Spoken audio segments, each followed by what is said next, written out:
Hello রান্নাঘরের বন্ধুরা, আজ তোমাদের সামনে করে দেখাবো রিঠে মাছের ঝাল। এই মাছের রেসিপিটা করতে আমার লাগবে রিঠে মাছ। দেখো, আমি বাজার থেকে বড় একটা রিঠে মাছ থেকে কয়েক টুকরো নিয়ে এসেছি। এই রিঠে মাছের ঝাল করতে হলে আমাকে এই রিঠে মাছগুলোকে কিন্তু ভাজতে হবে, কিন্তু এটা তো সামুদ্রিক মাছ, তাই এই মাছটা কিন্তু খুব ফোটে, আর মাছে কিন্তু আঁশ নেই মাছটার। এই মাছটা প্রথমে আমি লবণ, হলুদ আর তেল দিয়ে মাখিয়ে নেব, আর কয়েক ফোঁটা আমি এর মধ্যে লেবু দিয়ে দেবো। আর দেখো, আলু নিয়েছি।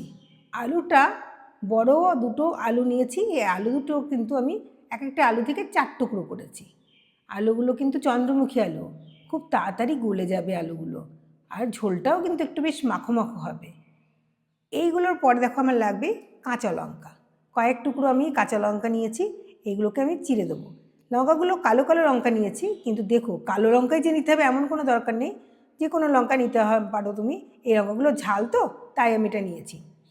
ফোড়নের জন্য লাগবে দেখো তেজপাতা, শুকনো লঙ্কা, জিরে আর দুটো এলাচ নিয়েছি। এগুলো আমাদেরকে তেলে দিতে হবে। আর লাগবে দেখো লাল একটা টমেটো। টমেটোটাকে যতটা লাল এবং পাকা নেওয়া যায় ততটাই কিন্তু ভালো। আর লাগবে পেঁয়াজ। পেঁয়াজটাকে আমি ছাড়িয়ে নিয়েছি। আর নিয়েছি কয়েক টুকরো রসুন। আর লাগবে লবণ। লবণটা তো সব কিছুতেই লাগে, লবণ তো স্বাদ মতন নিতেই হবে। আর লাগবে দেখো ধনে পাতা। বাজারে এখন ধনে পাতা প্রচুর। ধনে পাতাগুলোকে আমি কুচি কুচি করে কেটে নিয়েছি। আর লাগবে হলুদ। হলুদে দেখো আর লাগবে হচ্ছে কি, এখানে দেখো আদা নিয়েছি আর লেবু নিয়েছি।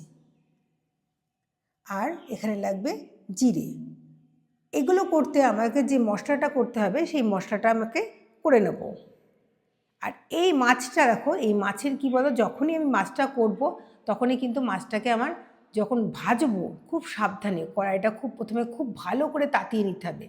তারপরে কড়াইয়ের মধ্যে সর্ষের তেল দিতে হবে। আর মাছটা যদি একটু আগের থেকে তেল দিয়ে, লবণ দিয়ে, হলুদ দিয়ে আর একটু লেবু দিয়ে মাখিয়ে রাখা যায় তাহলে একটু ফুটবে কম। মাছটা যখন তেল দিয়ে দিলাম তখন তেলটা ভালো করে তাতিয়ে নিয়ে তার মধ্যে মাছটা দিতে হবে, এবং মাছটা দেওয়ার পরেই কিন্তু ঢাকনা ব্যবহার করতে হবে, নাহলে কিন্তু মাছটা খুব ফুটবে। ফুটে যদি গায়ে লাগে তাহলে কিন্তু একটা বিপদ হওয়ার সম্ভাবনা থাকবে। এই বিপদ থেকে রক্ষা পেতে হলে কিন্তু আমাদের ঢাকনা ব্যবহার করতে হবে। মাছটা খুব সুস্বাদু। সুস্বাদু মাছটা কিন্তু যতটা পারা যায় কিন্তু আমাদের ঢেকে মাছটা ভালো করে ভেজে নিয়ে একদম লাল লাল করে ভেজে নিতে হবে, তারপরে কিন্তু এই মাছটা করতে হবে।